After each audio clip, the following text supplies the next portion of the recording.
Ogun State Polytechnic Ipokia may start operations sooner than later. That's going by the speed of activities on the construction work of the new institution, which is to replace the existing state-owned Moshood Abiola Polytechnic Abeokuta in the state capital, which has since been granted approval for upgrade into Moshood Abiola University of Science and Technology. The Ogun State Governor, Ibikule Amosu, visited the site to oversee the foundation laying ceremony. This is 500 hectares of land located in the Ipokia Yewa area of Ogun State. The construction work became necessary after the existing state-owned Moshood Abiola Polytechnic was granted approval to upgrade into a University of Science and Technology. Governor Ibikule Amosu and his team are here to see things for themselves, and residents of this area are excited about the development.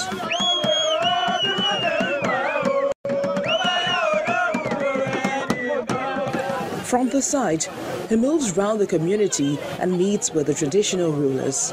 We have been looking for this kind of gesture from you. May the love of God always be with you and all your cabinet. Governor Amosu is also mindful of the potentials of this feat. This will change the entire landscape of not just maybe Ipokia here, all of those from maybe all the Yewa South up to this place. Indeed, even beyond, because you are inheriting a very active, a well-run polytechnic that has about 42 different courses that's already accredited. And we are bringing all of them to this place. And with this milestone, perhaps the Ogun State education sector may have opened a new vista in education and commerce for residents of Ipokia and its environs. Time for business news now. Here's Anne Wawodo.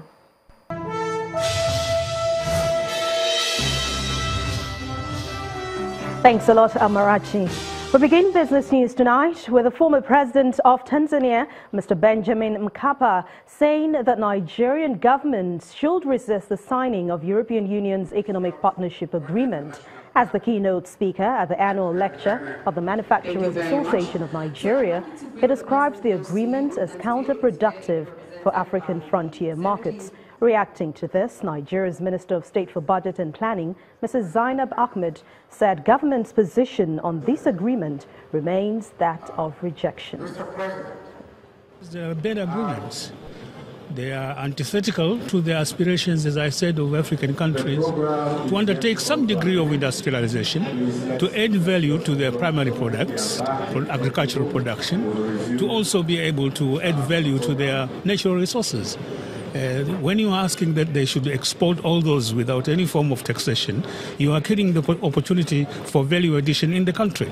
And when you say that when those that have been exported and added value outside the continent, when they come in, they should not be taxed, you are depriving of governments of their revenues. But finally, it's inherently counter-developmental for the people of the developing countries. Nigeria has clearly indicated that it is not happy with the terms of the EPA unless we have an EPA that have terms that are favorable to us, terms that will not endanger our local businesses. We will not be signing the EPA. The Nigeria Liquefied Natural Gas Limited is committing 60 billion naira for the construction of the Bodo-Bonny Island Road in Rivers State. The Minister of Power, Works and Housing, Mr. Babatunde Fashola, said this gesture is in compliance with the Economic Recovery Growth Plan of the federal government.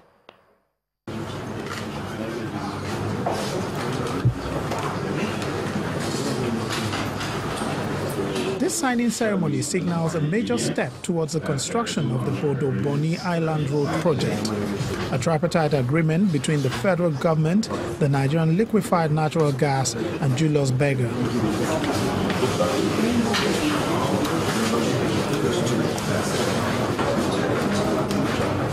The agreement is coming 2 years after the NLNG offered 50% of the total budget for the project, while the federal government will provide the counterpart funding. A corporate organization, the NLNG, has decided, for reasons which you will hear from the MD, to part fund on an equal basis a project of the value of 120.6 billion naira, and they will be taking 50% of the cost of delivering that project, while government takes 50% of the cost of delivering that project. The 40-kilometer road is expected to address the challenges of poverty, unemployment, and improved living standard for the communities. The communities that will directly benefit from the project are Bony, Ogoni, Okrika, Eleme, Andoni, and Bodo, among several other Niger Delta communities. This will actually open up the entire Bony in terms of the economic opportunities that will follow. In today's reality, with NLNG in Bony, we supply the communities with 24 hours light. You couldn't expect any less if the place becomes open. So we see a great future for Bony, in addition to the dream and vision that we have of the place of creating what is a mini Dubai out of Bony. This is going to connect not just Bony, but also some close communities like Andoni and a few others. And these are places where a lot of the wealth of Nigeria is actually created. German construction company Julius Berger will be handling the project.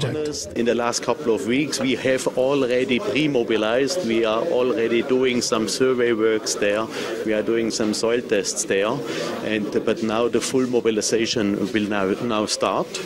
The dry season anyway is coming, which is a big advantage. The project is expected to be completed in 2021.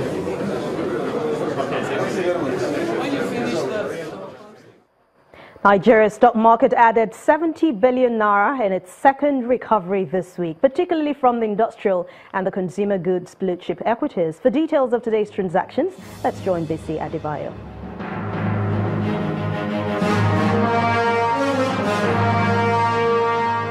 Hello and welcome to the stock market reports.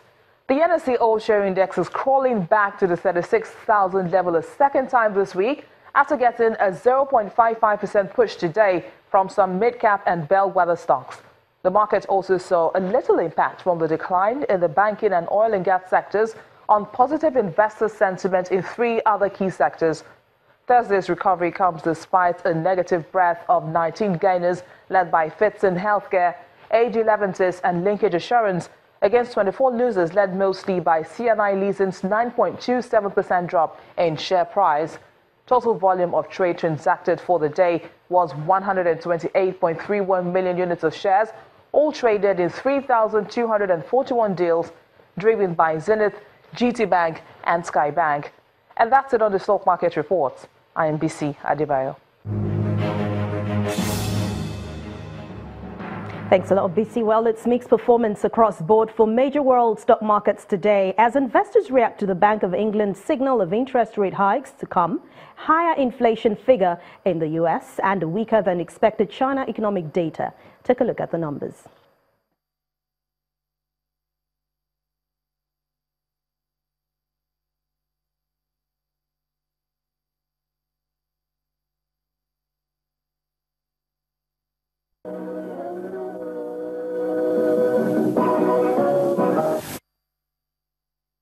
Thank you so much for watching Business News Tonight. I'm Anne Nwaudu. It's back to you, Marachi.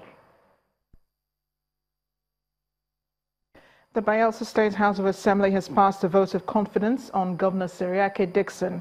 The 24 lawmakers, including the opposition, refuted some reports making the rounds that Governor Dickson was under the threat of impeachment. By supporting a motion that proved the governor had the full support of the lawmakers. The Bayelsa State House of Assembly resumes sitting after a 3-week recess, and on the front burner is deliberations on the rumored impeachment of Governor Seriake Dickson. The Chief Whip, Honorable Tonye Isena, reels out the achievements of the governor and calls for a vote of confidence to be passed on him. Lawmaker after lawmaker toed the line of the Chief Whip. We want to stand solid and pass a vote of confidence again